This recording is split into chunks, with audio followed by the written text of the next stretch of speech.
Hello media கிரிக்ஸ் viewers, உங்க எல்லாருக்கும் ஒரு பெரிய வணக்கம். இன்னைக்கான வீடியோ என்ன அப்படின்னு பாத்தீங்கன்னா, சாம்பியன்ஸ் டிராஃபி 2025 இன்னும் வந்து பாத்தீங்கன்னா ஃபியூ டேஸ்ல வந்து ஆரம்பிக்க போது. ரொம்ப எக்ஸைட்டடா சீரியஸ்லி இருக்கு அப்படின்னே சொல்லலாம். எஸ், இந்தியாவோட ஸ்குவாட்லாம் நம்ம பார்த்துட்டோம், வேற லெவல்ல இருக்கு. நிறைய சேஞ்சஸ் கடைசி நிமிடத்துல இருந்ததும் கொஞ்சம் சர்ப்ரைஸா இருந்துச்சு. ஸோ இந்த வீடியோல நம்ம இந்தியாவோட பிளேயிங் 11 எப்படி இருக்க போகுது அப்படிங்கறத பத்தி தான் பேச போறோம். சிச்சுவேஷனுக்கு தகுந்த மாதிரி பிளேயிங் 11 மாத்திக்கலாம் அப்படிங்கிற கால சூழ்நிலையெல்லாம் இங்க கிடையாது. ஏன்னா ரொம்ப ஃபியூ மேட்சஸ் தான், மூணு குரூப் ஸ்டேஜ் மேட்சஸ் தான் இருக்கும். அதுல விளையாடுறவங்க தான் அப்படியே ஃபைனல் போனாலோ இல்ல செமி போனாலோ விளையாடுவாங்க அப்படிங்கிறது மாற்றுக்கிறது கிடையாத விஷயம். எனக்கு தெரிஞ்சு பங்களாதேஷ் கூட 20ஆம் தேதி ஆட போற மேட்ச்ல என்ன பிளேயிங் 11 இருக்காங்களோ அவங்க தான் அடுத்தடுத்து இருப்பாங்க அப்படின்னு நான் யோசிக்கிறேன். ஸோ இப்போ இந்த வீடியோல அந்த பிளேயிங் 11 என்னவா இருக்க போகுது அப்படிங்கறத பத்தி தான் நம்ம டிஸ்கஸ் பண்ண போறோம். அகைன் இது என்னோட பிரிடிக்டட் பிளேயிங் 11 தான். மேபி இதுல சேஞ்சஸ் ஏற்படலாம் இல்ல ஏற்படாமல் இருக்கலாம். அதெல்லாம் வந்து அவங்களுக்கு தான் வெளிச்சம். ஸோ இது என்னோட பிரெடிக்டட் பிளேயிங் 11. ஓகே, ஃபர்ஸ்ட் பாத்துக்கிட்டீங்க அப்படின்னா ஓபனர் ரோஹித் சர்மா. எஸ், ஒரு ஹாரிபிளான டெஸ்ட் சீரிஸ் அவருக்கு இருந்துச்சு. நியூசிலாந்து கூடயும் சரி ஆஸ்திரேலியா கூடயும் சரி ஒரு பயங்கரமான ஃபெயிலியர் வந்து பாத்தீங்க அப்படின்னா இருந்துச்சு. அதே நேரத்தில் ஃபர்ஸ்ட் ஓடிஐ அகைன்ஸ்ட் இங்கிலாந்தும் பெருசா அவர் வந்து நல்லா விளையாடல. ஆனா இந்த ரெண்டாவது ஓடிஐ வந்து பாத்தீங்கன்னா அவருக்கு கொஞ்சம் நல்லா அமைஞ்சிச்சு. 119 ரன் 90 பால்ல வந்து பாத்தீங்கன்னா அந்த கட்டாக்ல அடிச்சாரு. எஸ், எல்லாரும் டவுட் பட்டுக்கிட்டு இருந்தாங்கல்ல, அவங்க எல்லாருக்கும் வந்து பாத்தீங்கன்னா இதாண்டா ரோஹித் சர்மா அப்படிங்கிற மாதிரி வந்து எடுத்து காட்டிட்டாரு அப்படின்னே வந்து சொல்லலாம். சோ அது வந்து கொஞ்சம் உண்மையிலுமே சூப்பரான ஒரு விஷயம் அப்படின்னு தான் நான் சொல்லுவேன். சோ ரோஹித் சர்மா ஒரு நல்ல ஃபார்ம்ல போறாரா அப்படின்னா ஒரு இன்னிங்ஸ் வந்து அவரோட ஃபார்மை திருப்பி கொண்டு வந்திருக்கோம் அப்படிங்கிற நம்பிக்கை எனக்கு ஓரளவுக்கு இருக்கு, பிகாஸ் ஆஃப் அவரோட எக்ஸ்பீரியன்ஸ். சோ அதனால வந்து பாத்தீங்க அப்படின்னா இந்த சாம்பியன்ஸ் டிராஃபிலே அவர் நல்லா ஆரம்பிப்பாருன்னு எனக்கு ஒரு பெரிய நம்பிக்கை இருக்கு. அதுவும் ஃபர்ஸ்ட் பங்களாதேஷ் கூட தானே, சோ ரொம்பவே நம்பிக்கை இருக்கு நல்லாவே ஆரம்பிப்பார் அப்படின்னு சொல்லிட்டு. அதுக்கு அடுத்தபடியா வந்து சுக்மன் கில் வந்து ஒரு ஸ்டாண்ட் அவுட் பேட்ஸ்மேனா வந்து பாத்தீங்க அப்படின்னா இந்த இந்தியா விஸ் இங்கிலாந்து ஓடிஐ சீரிஸ்ல இருந்திருக்காரு. எஸ், கிட்டத்தட்ட 250 அண்ட் ஒரு செஞ்சுரி வந்து பாத்தீங்க அப்படின்னா அடிச்சாரு அப்படின்னே சொல்லலாம். ஓடிஐ கிரிக்கெட் அப்படின்னாலே கண்டிப்பா சுக்மன் கில் நல்லா தான் ஆடுறாரு, அது வந்து நம்ம எல்லாருக்குமே தெரியும். இந்த சீரிஸ்லயுமே 259 ரன் வந்து பாத்தீங்கன்னா அடிச்சிருந்தாரு 103 ஸ்ட்ரைக் ரேட்ல. அவர் விளையாடுறத பாக்குறதுக்கு உண்மையுமே ரொம்ப நல்லா இருக்கு. அவர் தான் வைஸ் கேப்டனும் கூட. சோ சாம்பியன்ஸ் டிராஃபிக்கு கண்டிப்பா அவர் தான் ஓபன் பண்ண போறாரு. ஏன்னா நம்மள்ட்ட பெருசா பேக்கப் ஓபனர் கூட இல்ல அப்படிங்கிறப்போ ஒரு எக்ஸைட்டடான டோர்னமெண்டா அது இருக்கும். எஸ், எப்படி அவரு இந்த 2023 வேர்ல்டு கப்ல ஃபியூ மேட்சஸ் நல்லா விளையாண்டாரோ அது மாதிரி சாம்பியன்ஸ் டிராஃபில எல்லாமே விளையாண்டாரு அப்படின்னா ரொம்ப நல்லா இருக்கும். மூணாவதா வந்து பாத்தீங்கன்னா விராட் கோலி ஒரு மாதிரி ஸ்ட்ரகிள் பண்ணிட்டு இருக்காரு அப்படின்னே சொல்லலாம். எஸ், சீரியஸ்லி இப்ப நடந்த ஓடிஐ சீரிஸ்ல கூட ஒரு 52 ரன் அடிச்சாரு. ஆனா அது அவரோட ஒரு கிரேட்டஸ்ட் ஃபார்ம்ல வந்துச்சா அப்படின்னா அப்படிலாம் என்னால சொல்ல முடியாது. ஒரு சில நல்ல ஷாட்ஸ் அடிச்சாரு, ஒரு மாதிரி வந்து பாத்தீங்க அப்படின்னா அப்படி இப்படின்னு விளையாண்டுட்டு இருந்தாரு அப்படின்னு தான் நான் சொல்லுவேன். எஸ், பேசர்ஸ் கொஞ்சம் நல்லா ஆனாலும் இந்த ஸ்பின்னுக்கு அகைன்ஸ்டா இன்னமும் அவரோட வீக்னஸ் அப்படியே தான் இருக்கு. சோ விராட் கோலி தான் நம்பர் 3 இறங்குவாரு. அவர் ஜொலிச்சிட்டாரு அப்படின்னா எனக்கு தெரிஞ்சு சாம்பியன்ஸ் டிராஃபி நம்ம கையில கிட்டத்தட்ட வந்துரும் அப்படின்னு நினைக்கிறேன். அதுக்கு அடுத்தபடியா வந்து ஸ்ரேயஸ் ஐயர் தான் நம்மளோட டெஃபினட் நம்பர் 4. அதுல மாற்று கருத்து இல்லவே இல்ல. விராட் கோலி அதுக்கப்புறம் வந்து ரோஹித் சர்மா இந்த மாதிரி பிளேயர்ஸ் ஃபெயில் ஆகுறப்ப கூட மிடில் ஆர்டர்ல ஸ்ரேயஸ் விளையாண்ட ஒரு இன்னிங்ஸ் அப்படிங்கிறது மறக்கவே முடியாது. ஐசிசி வேர்ல்டு கப் 2023லயே அவர் ரொம்ப நல்லா ஆனாரு. அதுக்கப்புறம் டீம் விட்டு எங்க போனாரு அப்படிங்கிறது தெரியல. பட் இப்போ வந்து நிறைய ஒர்க் பண்ணிட்டு வந்திருக்காருங்கிறது நல்லா தெரியுது. ஏன்னா எப்பவுமே இந்த ஃபாஸ்ட் பவுலருக்கு அகைன்ஸ்டா அவருக்கு ஒரு சின்ன வீக்னஸ் இருக்குன்னு எல்லாரும் சொல்லுவாங்கல்ல. ஆனா இப்போ வந்து அதெல்லாம் கிடையவே கிடையாது. ஷார்ட் பால் போட்டாலும் அதை தூக்கி 6 அடிச்சிடறாரு அனாமத்தா. சோ பயங்கரமா வந்து பாத்தீங்கன்னா ஆடிட்டு இருக்காரு. இங்கிலாந்து பேசர்ஸ் வச்சு உரின்னு உரிச்சிட்டாரு அப்படின்னே சொல்ல முடியும். சோ நல்ல ஒரு ஃபார்ம்ல இருக்காரு. சோ நம்பர் 4 வந்து ஸ்ரேயஸ் ஐயர் தான்.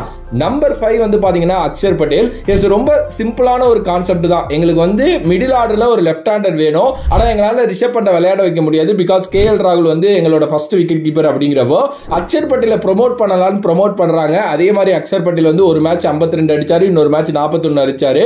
உண்மையிலே நல்லா கவுண்டர் அட்டாக் பண்ணாரு இங்கிலீஷ் ஸ்பின்னர்ஸ் அப்படின்னு சொல்ல முடியும். நல்லா விளையாடுறாரு, அதே நேரத்தில் பவுலிங்கும் நல்லா பண்ணுவாரு. எக்கனாமிக்கலா வந்து பாத்தீங்க அப்படின்னா போட்டிருக்காரு இந்த சீரீஸ்ல 5.5 வச்சு. சோ ஓரளவுக்கு நல்ல டீசென்டான பெர்ஃபார்மன்ஸ் கொடுத்துக்கிட்டு இருக்காரு கடந்த ஃபியூ இயர்ஸாவே. சோ அதனால நம்பர் 5 இப்போ நம்மளோட புது பேட்ஸ்மேன் அக்ஷர் பட்டேல் தான். அடுத்தபடியா நம்பர் 6 பாத்துக்கிட்டீங்க அப்படின்னா கேஎல் ராகுல நம்பர் 6ல ப்ரிப்பேர் பண்றதுக்கு எனக்கு தெரிஞ்சு ரிஷப் பண்டையை ஆட வைக்கலாம் அப்படின்னு தான் நான் நினைக்கிறேன். ஏன்னா கேஎல் ராகுல் ஒரு நம்பர் 6 பேட்ஸ்மேன் கிடையவே கிடையாது. பட் ஸ்டில் அவர் 40 ரன் 29 பால்ல அடிச்சாரு. ஒரு நல்ல பிளேயருங்க. அவரா ஓப்பனிங்கும் இறக்கி விடலாம், இல்ல நம்பர் 4 இறக்கி விடலாம், நம்பர் 5 இறக்கி விடலாம். ஆனா எங்க இறக்கி விடுறதுன்னு தெரியாம நம்பர் 6 எல்லாம் இறக்கி விடுறது எனக்கு தெரிஞ்சு கரெக்டான விஷயமே இல்லை. ஏன்னா அவரோட கேமே வந்து நிதானமா எடுத்துட்டு போய் விளையாடணும் அப்படிங்கிறது தான். நம்பர் 6 வர பேட்ஸ்மேன் பேட்ஸ்மேன் அடிக்கணும் அப்படிங்கிற மைண்ட் செட்ல தான் இருக்கணும். ஸோ ரிஷப் பண்ட் தான் எனக்கு தெரிஞ்சு வந்து கரெக்டான ஆப்ஷனா இருப்பாரு. பட் ஆனா கேஎல் ராகுலோட தான் அவங்க ஃபர்ஸ்ட் ஸ்டார்ட் பண்ணுவாங்க. அவர் தான் விக்கெட் கீப்பிங்கும் பண்ணுவாரு. விக்கெட் கீப்பிங்லையும் கொஞ்சம் சொதப்பிட்டு இருக்காரு அப்படிங்கிறது உண்மையான ஒரு விஷயம் தான். ஸோ அதையும் கொஞ்சம் சேஞ்ச் பண்ணிக்கிட்டாரு அப்படின்னா ரொம்ப நல்லா இருக்கும். ஸோ ஆப்வியஸ்லி வந்து கேஎல் ராகுல் இஸ் அவர் நம்பர் 6. அடுத்தபடியா நம்பர் 7 அப்படிங்கிறப்போ வந்து ஹர்திக் பாண்டியா தாங்க அந்த பெஸ்ட் பிளேஸ். ஏன்னா MS தோனிக்கு அப்புறம் ஒரு நம்பர் 7 அப்படின்னா அது வந்து ஏஷியன் கண்டிஷன்ஸா இருக்கட்டும் இல்ல ஃபாரின் கண்டிஷனா இருக்கட்டும், இந்த ஒயிட் பால் கிரிக்கெட்ல வந்து பாத்தீங்கன்னா ஹர்திக் பாண்டியா தான். அதே நேரத்தில் அவர் ஒரு நல்ல பவுலராகவும் எஸ்டாப்ளிஷ் ஆயிட்டு இருக்காரு. பேட் அண்ட் பால்ல ரொம்ப நல்லா பண்ணிட்டு இருக்காரு. வேர்ல்டோட பெஸ்ட் ஆல்ரவுண்டர் அப்படின்னு சொல்ல முடியும். ஸோ ஆப்வியஸ்லி அவர் நம்பர் 7 வந்துருவாரு. நம்பர் 8 அப்படின்னு வர்றப்போ ரவீந்திர ஜடேஜா. எஸ், ரவீந்திர ஜடேஜாவுடைய கதை முடிந்து விட்டது, இனிமே ஜடேஜா ஒண்ணுமே கிடையாது அப்படிங்கிறப்பதான் அவர் வந்து கிரிக்கெட்டை எந்த அளவுக்கு கண்ட்ரோல் பண்றாரு, ரன் ஃப்ளோ எந்த அளவுக்கு அவர் வந்து கையில வச்சிருக்காரு அப்படிங்கறதெல்லாம் செம சூப்பராகவே அவர் காட்டிட்டு இருக்காரு. ஒரு லெஃப்ட் ஆர்ம் ஸ்பின்னர், ரெகுலரான ஒரு விக்கெட் டேக்கர். ஆப்வியஸ்லி ஒரு மேட்ச்ல 3 விக்கெட் எடுத்துருவாரு. எக்கனாமி வந்து பாத்தீங்கன்னா இப்ப நடந்து முடிஞ்ச சீரீஸ்ல 3.21 போட்டாரு. ஒரு பெஸ்ட் எக்கனாமி அப்படின்னு நான் சொல்லுவேன். ஒரு ஹியூஜ் ரோல் வந்து பாத்தீங்கன்னா இந்தியாவுக்கு வந்து அவர் பிளே பண்ணுவார் துபாய் மாதிரி கண்டிஷன்ஸ்ல. சோ கண்டிப்பா அவர் வந்து பாத்தீங்கன்னா ஒரு நம்மளோட அசெட் அப்படின்னு தான் நான் சொல்லுவேன். சோ நம்பர் 8ல ஜட்டு போயிருவாரு. நம்பர் 9 அப்படின்னு வரப்போ எனக்கு என்னமோ குல்தீப் யாதவ் தான் நம்பர் 1 சாய்ஸா இருப்பாரு அப்படின்னு நினைக்கிறேன். ஏன்னா குல்தீப் யாதவை டிராப் பண்ணல, ரெஸ்ட் தான் பண்ணிட்டாங்க அந்த ODI சீரீஸ்ல அந்த ஃபியூ மேட்சஸ். அண்ட் அவர் ரொம்ப நல்ல பிளேயர். groin இன்ஜூரி வந்ததுனால தான் கொஞ்சம் அப்படி இப்படி ஆனிச்சு. பட் ஆனா நல்ல ஒரு ஃப்ளூவன்ட் விக்கெட் டேக்கர்.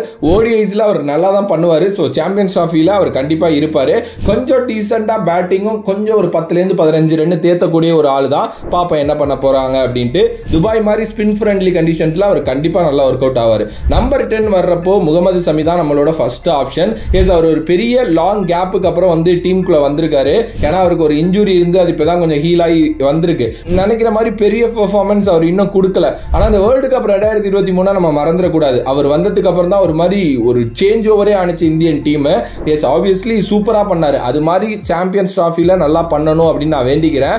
அண்ட் இப்பவுமே நடந்து முடிஞ்ச அந்த சீரீஸ்ல வந்து ஓரளவுக்கு ரன்ஸ் லீக் பண்ணியிருந்தாலும் கிட்டத்தட்ட எக்கனாமின்னு பாக்குறப்போ 6.5 அப்படிங்கிற ரேஞ்சில தான் வச்சிருக்காரு. நல்ல ஒரு பிளேயர். ஆப்வியஸ்லி இந்தியா வந்து அவர் இன்ஜூரி இல்லாம கொண்டுட்டு வந்துட்டாங்கன்னா அதுவே பெரிய விஷயம் தான். பார்ப்போம். நம்பர் 11 அப்படின்னு வரப்போ ஹர்ஷதீப் சிங் எனக்கு தெரிஞ்சு ஒரு சம சாய்ஸா இருப்பாரு. ஒயிட் பால் கிரிக்கெட்ல கடந்த ஃபியூ இயர்ஸ்ல ஹர்ஷதீப்போட வளர்ச்சி அப்படிங்கிறது இன்றியமையாததா இருக்கு. பும்ரா இல்ல அப்படிங்கிறதுனால ஹர்ஷதீப் வந்து பாத்தீங்கன்னா ரொம்ப எஃபெக்டிவா கண்டிப்பா அந்த நியூ பால்ல இருப்பார் அப்படின்னு நான் நினைக்கிறேன். ஏன்னா அந்த பவர் பிளேயை கொஞ்சம் வந்து கண்ட்ரோல் பண்ணி விக்கெட் எடுக்கக்கூடிய திறமைசாலிகள்ல ஒரு முக்கியமான ஆளா ஹர்ஷதீப் இருக்காரு. பும்ரா இருந்திருந்தாருன்னா ஹர்ஷதீப் கண்டிப்பா ஆடி இருக்க மாட்டாங்க. ஆனா இப்ப ஹர்ஷதீப் வந்து கண்டிப்பா ஆடுவாரு அப்படின்னு தான் நான் நினைக்கிறேன். டெத் ஓவர்ஸ்லயே நல்லா பண்ணக்கூடிய ஒருத்தர். கண்டிப்பா வந்து லாஸ்ட் அவர் விளையாண்ட 8 ODIல 12 விக்கெட் எடுத்திருக்காரு. அதுல ஒரு 5 ஃபேர் அப்படிங்கிறதும் நம்ம மறக்க கூடாது. சோ கண்டிப்பா ரொம்ப முக்கியமான ஒரு பிளேயர் ஹர்ஷதீப் சிங். சோ அவரும் வந்து பாத்தீங்கன்னா இருப்பாரு. சோ என்னோட பிளேயிங் 11 இந்தியா ஆட போறது அப்படிங்கிறது Rohit Sharma open with Shubman Gill. Number 3 is our Virat Kohli. Number 4 is Shreyas Iyer. 5ல அக்ஷர் பட்டேல் வந்து 6ல கேஎல் ராகுல தள்ளிடுவாங்க. 7ல ஹர்திக் பாண்டியா வந்து 8ல ரவீந்திர ஜடேஜா சூப்பரா இறங்குவாரு. 9ல வந்து பாத்தீங்கன்னா குல்தீப் யாதவ் இறங்குவாரு. 10ல சமியும் 11ல சிங்கும் வந்து பாத்தீங்கன்னா உள்ள வந்துருவாங்க. எஸ், இதுதான் பிளேயிங் 11. அண்ட் எனக்கு சேஞ்சஸ் அப்படின்னா கேஎலுக்கு பதிலா ரிஷப் பாடலாம். பிகாஸ் அந்த நம்பர் 6 பொசிஷன்ல ஆடுறதுனால. மற்றபடி எனக்கு எதுவும் இதுல தோணல. உங்களுக்கு ஏதாவது தோணுச்சு அப்படின்னா கமெண்ட் பாக்ஸ்ல கமெண்ட் பண்ணுங்க. If you like the video please like, share and subscribe to நம்மளோட கிரிக்ஸிப் சேனல்.